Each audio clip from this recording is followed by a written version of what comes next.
Subscribe Tag TV YouTube channel and press the notification button.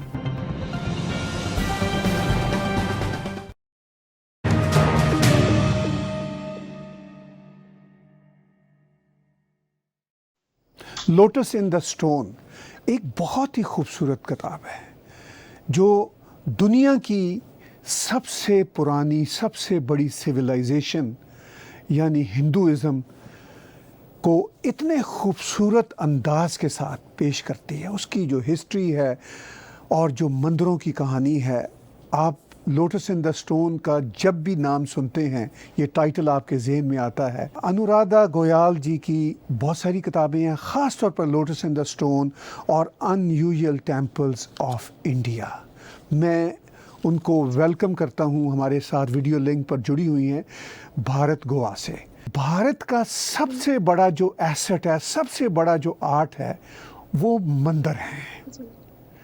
मैं बहुत सारी बातें आपसे करूंगा। पहले ये बताइए कि लोटस इन द स्टोन क्या अनयूजुअल टेम्पल्स ऑफ इंडिया के साथ ही जुड़ी हुई है या एक अलग से है? ये अलग का है, दो अलग किताबें हैं। तो मैं एक पॉपुलर ट्रैवल ब्लॉग लिखती हूँ जो पिछले करीब 17 साल से लिख रही हूँ मैं। इंडी टेल्स उसका नाम है, INDITALES.com। ये इंग्लिश और हिंदी दोनों में छपता है।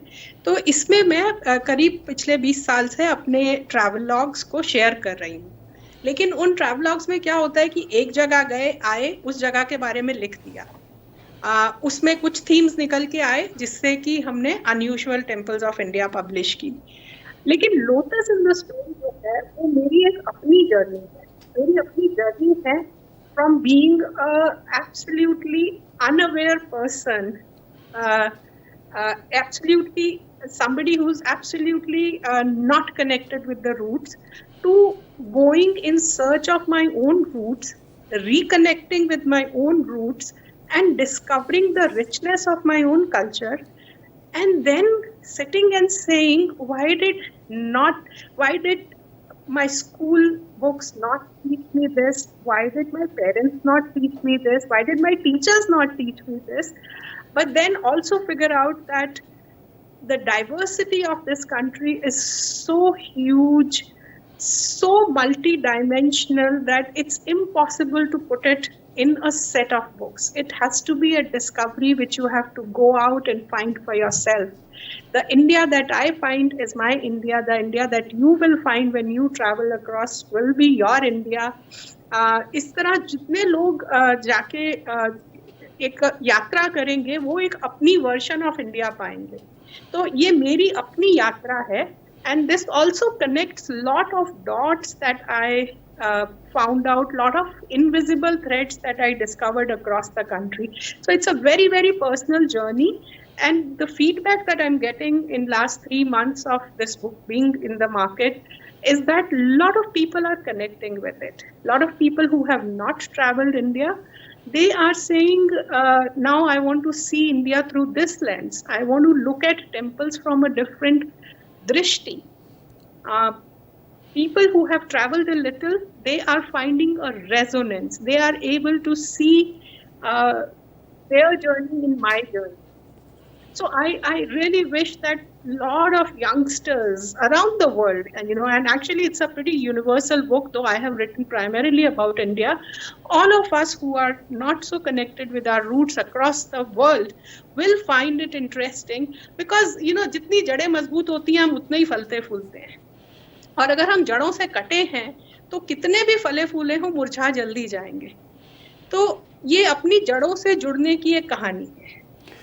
आपने बहुत अच्छे शब्दों में इस बात को पेश किया कि ये जो बुक है अपनी जड़ों से जुड़ने की कहानी है। आप तो अपनी जड़ों के साथ जुड़ी हुई हैं और बहुत ही खूबसूरत अंदाज के साथ अपने ब्लॉग्स में भी, और जो आपका एक पर्सनल जर्नी है वो उसमें भी आप इसको पोर्ट्रेट कर रही हैं।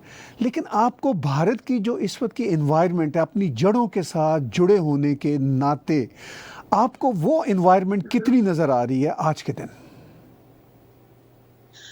देखिए, दो भारत हैं। एक तो जो हमें सोशल मीडिया पे, डिजिटल मीडिया में, मीडिया कंपनीज में दिखता है, और मैं मीडिया का एक तरह से हिस्सा भी हूँ, क्योंकि इन डिटेल्स एक काफ़ी बड़ा पोर्टल है, तो बहुत बार हमें मीडिया ट्रिप्स के लिए मीडिया इनवाइट्स भी आते हैं। बहुत सारी ट्रैवल्स मैंने मीडिया ट्रिप्स के थ्रू भी की हैं, तो मुझे मीडिया का भी पता है। लेकिन जब मैं when I travelled as a nobody in the country, लोग मुझे नहीं जानते मैं कौन हूँ, वो मुझे सिर्फ एक यात्री समझते हैं और मेरी हर तरह से मदद करते हैं। तो जो इंडिया मुझे वहां दिखता है और जो इंडिया मुझे मीडिया वर्ल्ड में दिखता है, they are two entirely different Indias. And I believe this is true across the world, कि जो एक नैरेटिव हम लोग क्रिएट करते हैं न्यूज रूम्स में बैठ के, और जो नैरेटिव हमें ग्राउंड पे दिखता है, वो बहुत बहुत अलग चीज है। और मैं बहुत बार स्कूल्स में, कॉलेजेस में बात करती हूँ, I try to convey this, that the world is far more beautiful than the media world would like you to believe. It's far more trustworthy, it's far more beautiful, it's far more honest, it's far more supporting. बहुत तरह से। मैं एक example देती हूँ। पिछले 2-3 साल पहले एक रिपोर्ट आई थी जिसमें करीब 15 महिलाओं ने ये कहा था कि India is one of the most unsafe places in the world for women to travel. तो उनमें से 2-3 महिलाएं जो भारत की मीडिया वर्ल्ड से थी, उनको मैंने लिख के पूछा, आप अपने जीवन से मुझे वो उदाहरण दे सकते हैं, can you give me examples where you have found India unsafe? Because I know I travel all by myself, and barring few urban pockets of Delhi, Bombay, I find myself very safe in India. I don't face any problems. Yes, people try to cheat you as a traveler. वो सब होता है, ऐसा नहीं होता परेशानियां नहीं आती हैं, बट अनसेफ मैं जितनी यहाँ हूँ उतनी बाहर हूँ। इनफैक्ट इंडिया में मैं as an Indian, I feel far more safer because I understand the norms of this country. I understand the culture of this country. I know how to connect with my countrymen. And people also treat me like their own sister or their own daughter. किसी ने जवाब नहीं दिया. And I know the travelers fraternity. There are a lot of women travelers in India, women solo travelers in India, and I know from their experiences as well that it's not an unsafe country to travel. In fact, मेरे साथ तो ऐसे incidents हुए हैं. There's a public talk of mine that I gave at National Women's Summit, where I give examples of people who have come forward to provide a security cover to me when they sensed that there could be any kind of danger or any kind of insecurity for me without me even asking for it, without me even noticing it. So जब ऐसे experiences आपके पास होते हैं तो आप कैसे विश्वास करेंगे कि इंडिया अनसेफ है?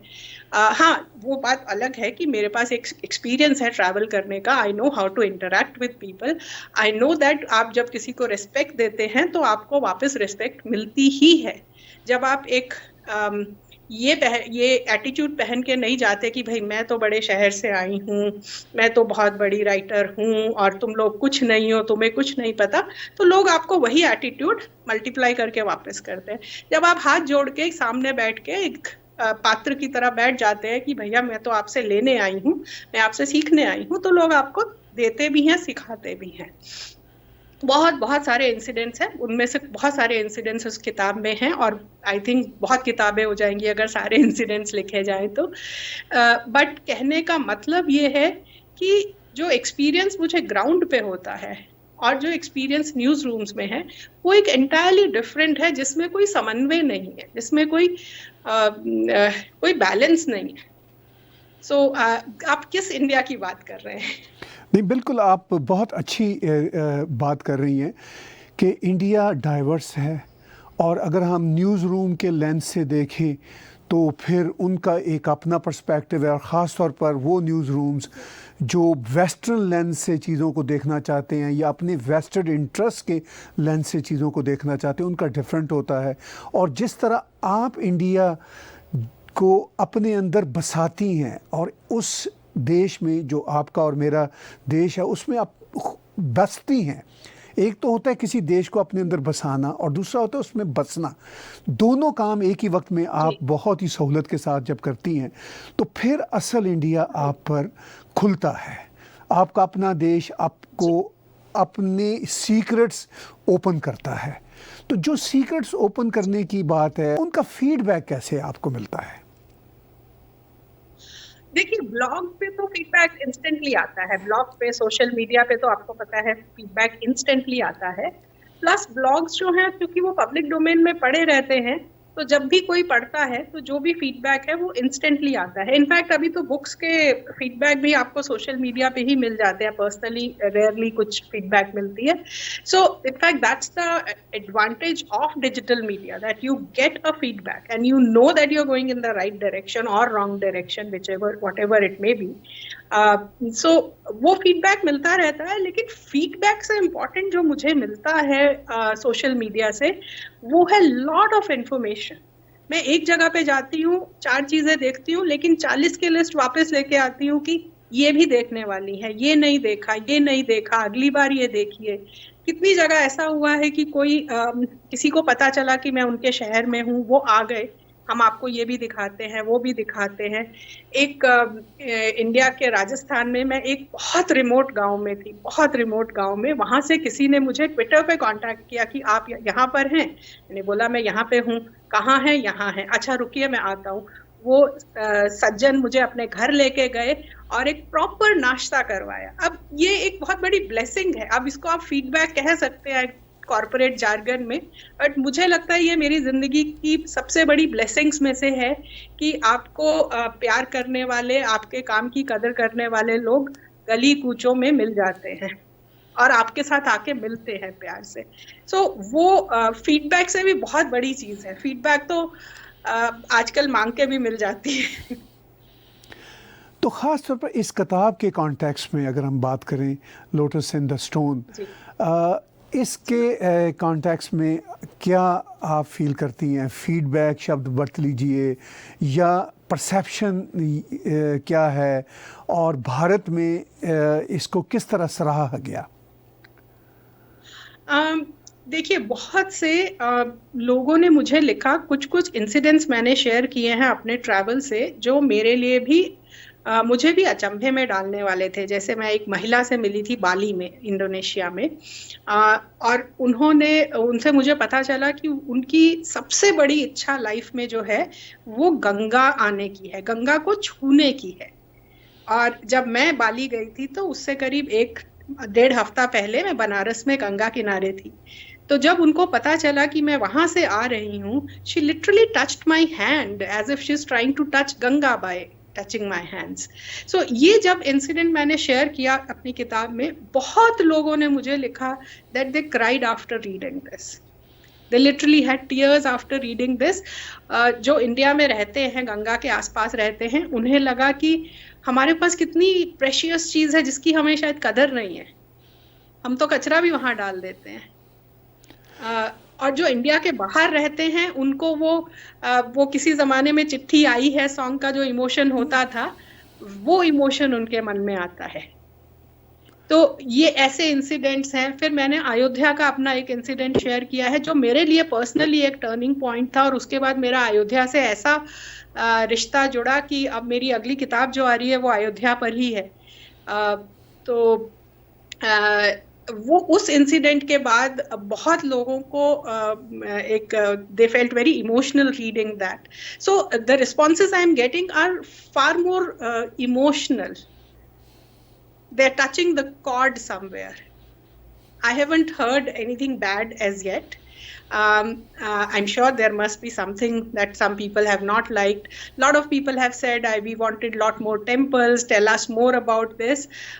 But that I see it as a sign of if the readers want more from an author, that's a good sign. That means that the author has been able to make a connect with the reader. So, but the responses so far that I have got are very, very emotional ones. देखिए, Bharat is a land of deep spirituality as well as deep connectivity, और मैं अगर ये भी कहूँ कि वो जो डीप मिस्ट्रीज़ हैं वो भी हैं, और ये तीनों चारों चीज़ें ऐसी हैं जो दुनिया को फैसिनेट करती हैं, दुनिया को जोड़ती हैं भारत के साथ। लेकिन आपकी जो किताब है, ये मेरा जी चाहता है कि ये वेस्टर्नर्स पढ़ें, ख़ास तौर पर आज के समय में जब वेस्टर्नर मीडिया और एक्सट्रीम लेफ्ट के लोग और जो भारत एलिमेंट्स हैं वो प्रोपेगेंडा बहुत कर रहे हैं। हम कनाडा में रहते हैं तो देखते हैं भारत के ख़िलाफ़ बहुत प्रोपेगेंडा है, यूएसए में, यूरोपियन वर्ल्ड में। तो आपकी ये जो किताब है और इस तरह की जो आपकी किताबें हैं ये वेस्टर्नर्स तक पहुंचनी चाहिए। आप समझती हैं कि ये एक इंटरेक्शन पॉसिबल है और होना भी चाहिए क्या? होना चाहिए, बट मुझे अभी तक तो कोई फीडबैक नहीं मिला है from westerners. I mean there are Indians living in the West who have read it, but not Westerners. So I hope आपके program के through we'll be able to reach out to them. This is for anybody who wants to connect deeper with India, beyond the surface, beyond the first layer. It is about finding the soul of India and connecting with it, and finding yourself in that, in that उसके ताने बाने में खुद को पाने की कहानी, जो भारत के जो कहानियों के, किस्सों के, इसकी आत्मा का जो ताना बाना है, जैसे कबीर कहते किसी जमाने में, उनकी जो ताना बाना है उसमें ही आप कहीं अपना ताना बाना भी पालेंगे। तो और ये बहुत जैसे हमारे स्क्रिप्चर्स में लिखा है, यथा ब्रह्मांडे तथा पिंडे, यथा पिंडे तथा ब्रह्मांडे। जो ब्रह्मांड में है वही हमारे शरीर में है। उसी तरह ये भारत भूमि भी जो है वो भी एक तरह का ब्रह्मांड है। तो हमें वो भी अपने अंदर मिलता है और हम उसके अंदर मिलते हैं, लेकिन आपको उस लेवल तक जाना होगा। जब आप उस लेवल तक पहुंचेंगे तो वो लेयर्स रिवील होने लगती हैं जहां आप अपने आप को उसका एक हिस्सा पाते हैं, और वो आप एक दूसरे के अंदर एक दूसरे को पाते हैं, अपने अंदर भारत पाते हैं और भारत के अंदर खुद को पाते हैं। आप इनको बहुत अलग करके नहीं देख सकते। तो जब आप उस लेवल पे पहुंच जाते हैं तब आपका जो रेजोनेंस है, चाहे वो इस जगह के साथ हो, चाहे यहाँ के लोगों के साथ हो, यहाँ के ट्रेडिशंस के साथ हो, यहाँ के कल्चर के साथ हो, वो एक आत्मीयता का हो जाता है। जैसा कि मैंने एक इंटरव्यू में पहले कहा था, ये किताब पढ़ने के बाद आपको ये भावना आनी चाहिए कि ये मेरा भारत है। अभी तक जैसा आपने बहुत सही कहा था कि एक वेस्टर्न लेंस से, इनफैक्ट हमारी टेक्स्ट बुक अभी भी बहुत वेस्टर्न लेंस से लिखी हुई हैं। तो जब हमें पढ़ाया जाता है कि ये फलाना मंदिर है, ये फलाने ने बनाया था, इस सन में बनाया था, इस चीज से बनाया था, इतना ऊंचा, इतना चौड़ा, इतना लंबा, वो तो एक बहुत ही ऊपर के लेवल की चीज है। लेकिन उसमें भी हमें क्या बताया जाता है, किसी ने बनाया था। लेकिन जब हम ये जानते हैं कि वो जो किसी ने बनाया था वो किसी नहीं था, वो हमारा ही एक पूर्वज था, वो हमारे ही बाप दादाओं ने बनाई थी, तो फिर हमें वो मंदिर अपना लगने लगता है कि अच्छा ये मेरे बाप दादा बना के गए थे तो ये तो मेरा है ना। उसके जमीन के कागज पे मेरे नाम हो ना हो, लेकिन उसमें जो मेहनत गई है, पैसा गया है, जो इच्छा शक्ति गई है, जो बनाने की इंटेंट गई है, जो उनका पर्पस है, वो मेरे पूर्वजों का है। और जब मैं ये सोचने लगती हूँ कि ये मेरे पूर्वजों ने बनाया है और मैं इनकी वंशज हूँ, तो वो दो तरह से काम करता है। एक, वो मुझे प्रेरणा देता है कि देखो ये 1000 साल पहले ऐसी चीज बनाए गए जो आज हम सारी टेक्नोलॉजी के बावजूद रेप्लिकेट नहीं कर सकते। क्रिएट करना तो दूर की बात, हम रेप्लिकेट नहीं कर सकते। दूसरा कि इसको संभालना मेरा काम है, इसको आगे ले जाना मेरा काम है। वो अगर 50 पीढ़ी पहले बना के गए थे तो आज मेरा कोई हक नहीं बनता कि मैं इसको जाया होने दूं। मुझे इसको अगली पीढ़ी के पास देना है। I have to pass this baton on. तो लेकिन ये तब आती हैं आपके मन में, इस लेवल पे आप तब जुड़ते हैं जब आप उसे अपना समझते हैं। जब तक हम दूसरों के लेंस से देखेंगे कि अच्छा किसी एक राजा था, उसने बनाया था, लेकिन वो राजा कौन था? वो राजा हम में से ही किसी के बीच में से निकला था ना। तो ये अपनेपन की फीलिंग की ये धरोहर जो है, ये हेरिटेज जो है, ये चाहे बिल्ट है, चाहे वो इंटेंजिबल है, चाहे वो लिव्ड कल्चर है, चाहे वो हमारे अनब्रोकन ट्रेडिशंस हैं, जो छोटी छोटी चीज़ें हमारे घर में हम लोग करते हैं, त्योहारों पे, पर्वों पे, छोटी छोटी चीज़ें, वो परंपरा है। परंपरा का मतलब होता है कि आपने अपने पिछली पीढ़ी से लिया, उसमें जरूरत है तो कोई वैल्यू एडिशन किया और अगली पीढ़ी को दिया। आपको उसको तोड़ने का हक नहीं है। आप उसको इनहेरिट करते हैं और it's like inherited wealth which you it's your responsibility to pass it on to the next generation. बहुत अच्छी आपने बात की। और देखिए, मैं पर्सनली फील करता हूँ जैसे आपकी बुक है और इस तरह की जो भी बुक्स आज के ज़माने में पब्लिश हो रही हैं, वो वेस्टर्न वर्ल्ड में जो हमारे डिप्लोमेट ऑफिसेस हैं भारत के, उनको चाहिए कि वो इंट्रोड्यूस करवाएं, इनकी ठीक से मार्केटिंग हो। क्योंकि जो एक तो प्रोपेगेंडा हमारे ख़िलाफ़ इतना होता है, उसका भी ये काउंटर है, और दूसरा ये असल और सच्चा और सुच्चा भारत है, इसको हमें वेस्टर्नर तक पहुंचाना चाहिए। लेकिन अभी तक एज ऑफ नाउ ये काम नहीं हो रहा। मैं चाहूँगा कि ये काम हो। ये अपनी जगह पे बात है। ये जो किताब है ये शुरू होती है कुंभ मेले से, और फिर हमें साउथ के जो टेम्पल्स हैं उसमें जो आपका एक्सपीरियंस है, क्योंकि ये सिर्फ उनकी कहानी नहीं है टेम्पल्स की, वो आपकी जुड़त टेम्पल के साथ हमें वो मेरे दिखती है। मेरा लिव्ड एक्सपीरियंस है। आपका एक्सपीरियंस है कि how you see and how you feel into those great places. तो इसमें ज़्यादा मुझे लगता है जो भारत की डाइवर्सिटी तो बहुत है हर तरह से, ज्योग्राफिकली भी, एथनिकली भी, तो इसमें ज़्यादा जो मुझे लगा कि साउथ ज़्यादा है इस बुक में। क्या आपकी फीलिंग है? आप एक तो देखिए, साउथ में बिल्ट कल्चर और लिव्ड कल्चर दोनों नॉर्थ से ज्यादा है, एक ये है। दूसरा, अगर आप साउथ में नहीं रहे हैं तो आपको शायद लगेगा, या आप साउथ के बारे में ज्यादा नहीं जानते हैं तो आपको शायद लगेगा, लेकिन आप विश्वास कीजिए, मैं साउथ की हर एक स्टेट के बारे में एक इतनी ही बड़ी किताब आसानी से लिख सकती हूँ। उनका कल्चर इतना रिच, इतना डाइवर्स, और उनका नहीं, वो हमारा ही कल्चर है, बट उन्होंने सहेज के रखा है। एंड जो for geographical reasons they could do it, they didn't face what the north of India had to face. And the reason I also highlighted it a lot is because north भी इतना ही rich था। दिल्ली में आप कुतुब मीनार में चले जाइए और कुतुब मीनार के जो बचे हुए टुकड़े पुराना किला म्यूजियम में मिलते हैं, उन्हें देखिए और दक्षिण के मंदिरों को देखिए, तो वहां के मंदिर दक्षिण के मंदिरों से कहीं कम नहीं है। एक दो जो छोटे छोटे मंदिर बचे हैं, मैंने जागेश्वर धाम का मेंशन किया है, और एक मंदिर मुझे चंडीगढ़ के पास मिला था, प्राचीन मंदिर मिला था। जब हम उनके जो भी छोटे मोटे पीसेस बचे हैं उनको देखते हैं तो वो कहीं कम नहीं थे। तो कहीं ना कहीं मैं ये भी चाह रही थी कि ये पता चले कि जो वहां था वो यहाँ भी था, लेकिन वो यहाँ बचा नहीं। अब उसे बचा नहीं को एक्सेप्ट करके वैसे ही चलना है, या उसको फिर से बनाना है।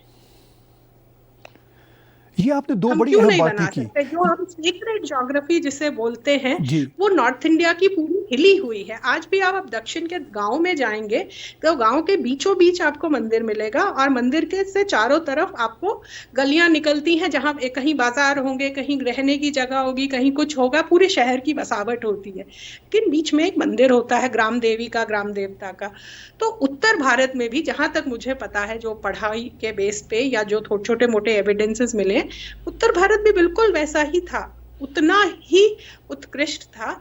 लेकिन अब हम साउथ को देख के ही उसको रिक्रिएट कर सकते हैं। उसका एक छोटा एग्जाम्पल देती हूँ कि जो बुद्ध को जिस वृक्ष के नीचे बैठ के एनलाइटनमेंट मिली थी, बोधि उनको ज्ञान प्राप्त हुआ था, वो पेड़ over a period of time मर गया था। लेकिन उस पेड़ की एक जड़ श्रीलंका में अनुराधापुर नामक जगह पे चली गई थी। वो उस टाइम डिवोटीज ले गए थे, तो वो पेड़ जो था वो अनुराधापुर श्रीलंका में जिंदा था, लेकिन बोध गया में मर गया था। तो फिर जाकर वो वहां श्रीलंका से उसकी एक ब्रांच लेके आए, फिर उन्होंने इसको रीप्लांट किया। तो ये नॉर्थ इंडिया साउथ इंडिया ऐसे ही है कि नॉर्थ इंडिया से वहां गया और वहां से अब वापस लाके हमें इसको रीप्लांट करना है। तो कहीं ना कहीं मेरी ये आशा है कि नॉर्थ इंडियंस उसको पढ़ें, समझें और फिर होपफुली इंस्पायर होके रिक्रिएट करें। आपकी जो आशा है कि नॉर्थ इंडियन उस इंस्पिरेशन को लें और उसको रिक्रिएट करें। आप और मैं भी नॉर्थ इंडिया से हैं, हम पंजाब से हैं, और पंजाब के बारे में मेरा हमेशा से ये दावा रहा है कि ख़ास तौर पर जो पंजाब है वो हिंदुज़म का गढ़ है, यानी हमारी सिविलाइजेशन का गढ़ है।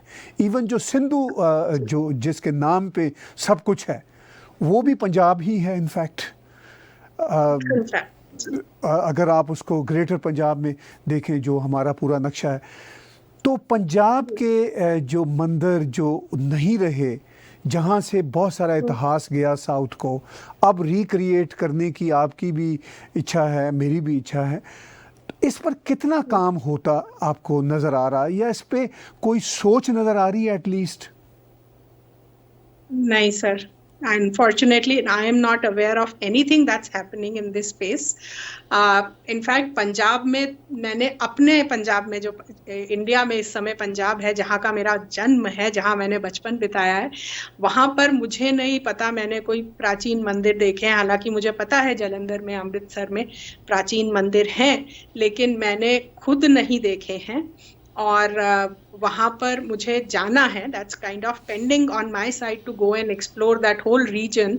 अगर आप कंबाइंड पंजाब देखते हैं, जिसमें पंजाब, हरियाणा, हिमाचल आज की डेट का आता है, वो 1960 तक आई थिंक पूरा पंजाब में ही आता था। तो बहुत बहुत प्राचीन देवी क्षेत्र हैं वहाँ पर।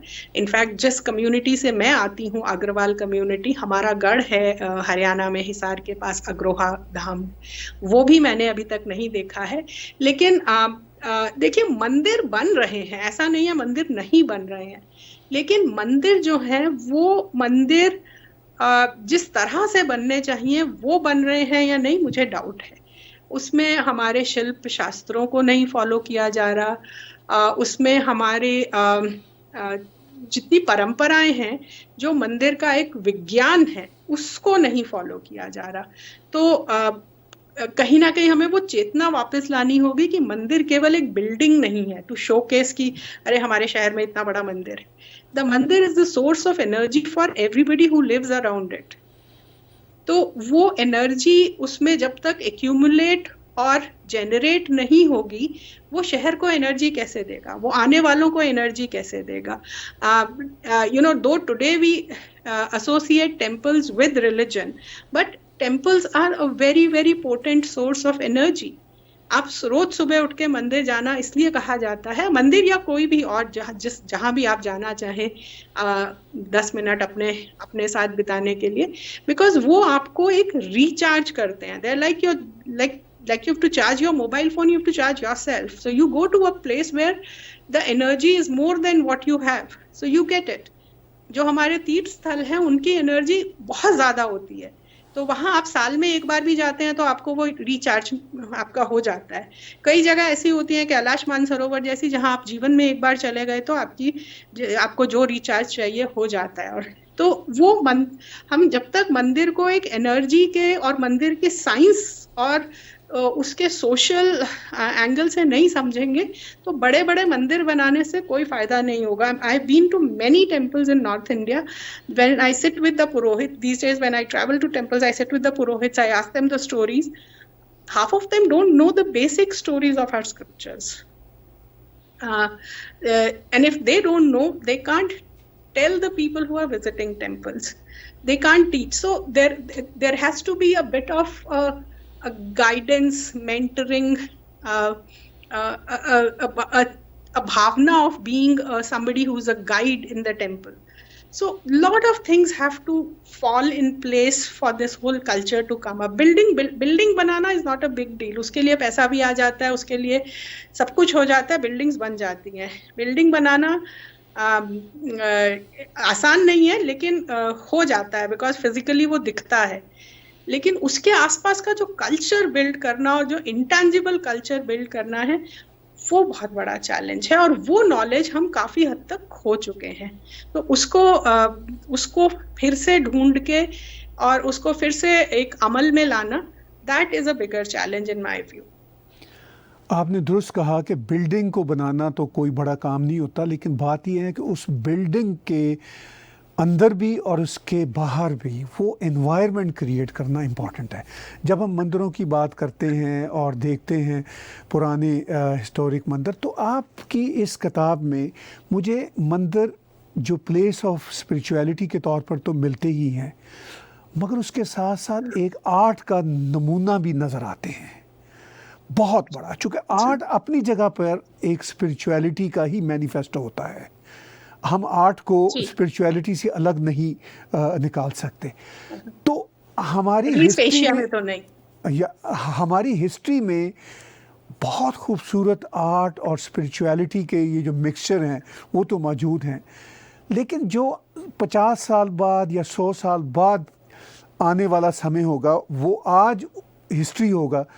तो एक तरह से रिपीट भी है मेरी बात, मगर मैं थोड़ा सा इस पर फिर जोर देना चाहता हूँ, आपसे जानना चाहता हूँ कि आज क्या ऐसा काम हम कर पाएंगे कि 50-100 साल बाद आज के काम को हिस्ट्री के तौर पर देखा जाए, जैसे 100, 200, 500, 1000 साल पहले के काम को हम हिस्ट्री के तौर पर देख रहे हैं? नहीं सर, अभी तो अगले 50 साल कहना मुश्किल है। हम नींव डालने की कोशिश कर रहे हैं। एटलीस्ट इसको हम नींव समझ सकते हैं कि मेरे ये किताब या इसके जैसी और किताबें ये नींव का पत्थर हैं जिसके बेसिस पे नींव बनेगी। तो नींव डालने की कोशिश है, लेकिन हमारे आपके लाइफ टाइम में हम देखेंगे कहना थोड़ा मुश्किल है, क्योंकि बहुत सारी चीजें हैं जो हम एक ट्रांजिशनरी फेज में फंसे हैं। जो हमारे से 2-3 जनरेशन पहले जनरेशन थी, हमारे ग्रैंड पेरेंट्स की या ग्रेट ग्रैंड पेरेंट्स की जनरेशन थी, वो एकदम रूटेड थे। फिर जो हमारे पेरेंट्स की जनरेशन आई, जो पोस्ट इंडिपेंडेंस वाली जनरेशन थी, they were so lost in kind of dealing with all the issues of life that we lost the major colonization in India at least happened post independence, when we lost our cultural threads. Now we are trying to refigure them out. So मुझे नहीं लगता, पर हम नींव डालने की कोशिश पक्का कर रहे हैं। तो hopefully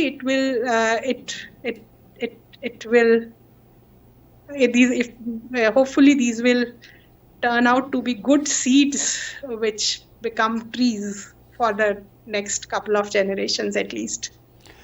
आपने पीछे जिक्र किया कि अयोध्या के हवाले से आप एक किताब भी लिखने का इरादा रखती हैं, और अब ये एक हिस्टोरिक डिसीजन भी आ गया जिस पे हम सब बहुत खुश हैं कि राम मंदिर रीबिल्ड होगा।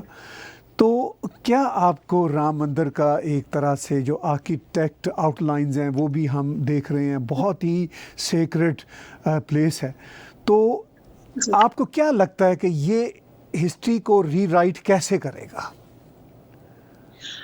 देखिए, राम मंदिर के साथ बहुत लोगों की आस्था जुड़ी है। बहुत लोग जो यूजुअली आपकी तरह मेरी तरह आके पब्लिक प्लेटफॉर्म्स पे बात नहीं करते, लेकिन उनकी आस्था जुड़ी है। अगर आप पूरे इंडिया में और इंडिया के बाहर भी कहीं भी जाते हैं, आप रैंडमली किसी से पूछ लीजिए कि राम मंदिर बनना चाहिए, तो वो हाँ कहेंगे। जो लोग सोशल मीडिया प्लेटफॉर्म्स पे या पब्लिक प्लेटफॉर्म्स पे भी आकर उसका विरोध भी करते हैं, वो भी घर में जाके माफी मांग के बोलते हैं कि राम जी आपका मंदिर बन जाए। तो ये इनफैक्ट मेरी किताब का 2nd chapter is all about such people जो पब्लिकली कुछ भी बोलते रहे, लेकिन अंदर से उतने ही स्पिरिचुअल हैं जितने आप या मैं। बहुत बड़ा तबका है जो अभी भी आस्था रखता है हमारे हर भगवान में, हमारे हर इष्ट में। Even those who had converted, they keep the same faith, लेकिन जो बाहर बोलते हैं वो अलग है। मेरा पूरा 2nd चैप्टर जो है इस किताब का, वो यही चीज को हाईलाइट करता है। I have given examples from south India of biggest leaders who were supposed to be anti-Hindu and who made sure that their family temple is the best maintained temple in the state. I have given examples of young journalists I have met who would say, oh no, I don't go to temples, temples is not my thing. But when they went with me, they prayed with such sincerity that I was touched. So जब आपको ये देखने को मिलता है तो आपको पता है कि अंदर से सब चाहते हैं. I don't see many people. There would be some people, but they are more of an exception, a rare exception, who don't want Ram Temple. Even if they are shouting on top of their voices on TV screens, they do want the Ram Temple. Ram Temple, आप ये सोचिए, राम हमारी life में कहाँ से शुरू होते हैं. हम एक दूसरे से मिलते हैं तो राम राम बोलते हैं, हम जाते हैं तो राम नाम सत्य बोलते हैं, हम हर चीज में राम नाम लेते हैं. और उस राम के जन्म स्थान पे आप एक मंदिर नहीं बना सकते, ऐसे कैसे हो सकता है. तो और ये बहुत बड़ा एक आस्था जो है, उसको एक बहुत बड़ा संबंध मिलेगा, उसको एक बहुत बड़ा सपोर्ट मिलेगा जब ये मंदिर बन जाएगा. तो और मैंने बहुत से मुस्लिम, क्रिश्चियंस, बहुत लोगों से सुना है, हर कोई चाहता है कि ये मंदिर बने, किसी को कोई आपत्ति नहीं है. मुट्ठी भर लोग हैं जिनका अपना एक कारण है, बट वो सच में मुट्ठी भर है मेरे हिसाब से. I could be wrong, but मेरे हिसाब से वो सच में मुट्ठी भर है. वो तो पक्की बात है कि सभी चाहते हैं कि राम मंदिर बने, और वो अब खैर बन भी रहा है और बड़ी शान और शौकत के साथ बनेगा. और मैं तो सिर्फ ये बात आपसे ख़ास तौर पर जानना चाहता हूँ कि वो हिस्ट्री रीरिटन भी तो हो रही है ना, वो जो हिस्ट्री का रीराइट होना है उसमें ये उसका पहला अक्षर है. जी, ठीक कह रही हैं आप, बिल्कुल ठीक कह रही हैं. अभी तो बहुत सारी मंजिलें हैं, अभी तो बहुत सारी. वैसे भी अ से हमारी तो वर्णमाला, हमारा अल्फाबेट ही अ से शुरू होता है, तो शुरुआत अयोध्या से ही होगी. बिल्कुल, बहुत अच्छी आपने मेरी बात अगली की. आने वाली किताब जो है एक्चुअली वो लिखी जा चुकी है, तो अभी वो any another 15-20 days it should be out. तो वो मैंने ट्रांसलेशन की है. स्कंद पुराण में अयोध्या महात्म्य एक छोटा पाठ है. अयोध्या महात्म्य करीब 1000 श्लोकों का, जहां अयोध्या की महिमा लिखी गई है. अयोध्या में जितने तीर्थ स्थल हैं उनकी महिमा लिखी गई है कि क्या क्या है, और अयोध्या का इतिहास है. हम लोगों को लगता है कि अयोध्या में श्री राम थे, लेकिन अयोध्या में बहुत बड़े बड़े राजा महाराजा हुए हैं. राजा हरिश्चंद्र अयोध्या के राजा थे, राजा भगीरथ सगर जो थे वो अयोध्या के थे, रघु अयोध्या के थे, दिलीप अयोध्या के थे. बहुत बड़े बड़े राजाओं ने इस वंश में जन्म लिया है और अयोध्या से राज किया है. तो मेरा एक टॉक है राम राज्य पे, जो कि तुलसीदास की रामायण पे बेस्ड है, which is as relevant to us today as it would have been in the days of Tulsidas, and it's completely about human behavior and as we say sustainable living. कि राम राज्य कैसे आएगा. राम राज्य कोई चाबी नहीं है कि आपने घुमाई और आ गया, या स्विच ऑन ऑफ किया और आ गया या चला गया, या कोई राजा ले आएगा. राम राज्य हम सबको मिलके लाना है. when we all behave ourselves, when we all behave as we are supposed to behave, Ram राज्य अपने आप आ जाएगा. So ये सारी चीजें अयोध्या के साथ आएंगी. बहुत अच्छी आपसे बातचीत हुई, और मैं चाहूँगा कि आने वाले दिनों में आपसे और बातचीत हम करते रहें. ख़ासतौर पर जब आपकी नई बुक पब्लिश होगी तो उस पर भी हम चर्चा करेंगे. आखिर में कोई ऐसी बात जो आप समझती हों कि आज की हमारी इस गुफ्तगू में मिस हो रही है, और कोई ख़ास मैसेज आप ऐड ऑन करना चाहें तो प्लीज़ कीजिए. मैं ये कहूंगी कि जब आप भारत में आए, जो भी भारत के बाहर रहते हैं या भारतीय नहीं है मूल रूप से, और जो भारतीय है भी, चाहे वो भारत में रहते हैं या भारत के बाहर रहते हैं, जब आप भारत आए तो आप इसे अनुभव कीजिए. And I am using the word अनुभव इन अ वेरी स्पेशल वे. आप ये मत पढ़िए कि कौन क्या कह रहा है, आप अपने अनुभव से इसको अनुभव कीजिए, और जो आपको महसूस हो, जो आपको फील हो, वहां से अपनी एक इमेज बनाइए कि ये ऐसा देश है, और वहां से इमेज बनाइए कि हमें कैसा देश चाहिए. दोनों चीजें, कैसा है, कैसा हमने पाया, और कैसा हमें चाहिए, दोनों चीजों को तौलिए और फिर भारत बनाइए अपने सपनों का. और भारत जब हम सपनों का बनाएंगे तो दुनिया भी अपने सपनों की बनेगी. India doesn't stand isolated, you know, it is not, it doesn't exist in isolation. It has to coexist with the rest of the world, just like it has coexisted forever. 2000, 4000, 5000, 10,000 साल पहले भी हम दुनिया से जुड़े थे, दुनिया से ट्रेड करते थे, आते थे, जाते थे। तो वैसे ही अभी भी जुड़े रहेंगे, और भारत का जब अच्छा होगा तो दुनिया का भी अच्छा ही होगा। It is not at the cost of others that we want to prosper. We want to prosper with everybody. So वो जब आप आए तो आप अपना अनुभव कीजिए. Leave out all the stereotypes that have been created, positive or negative, by any kind of media. क्योंकि आपका जो अनुभव है वो डिफाइन करेगा आपका इंडिया क्या है।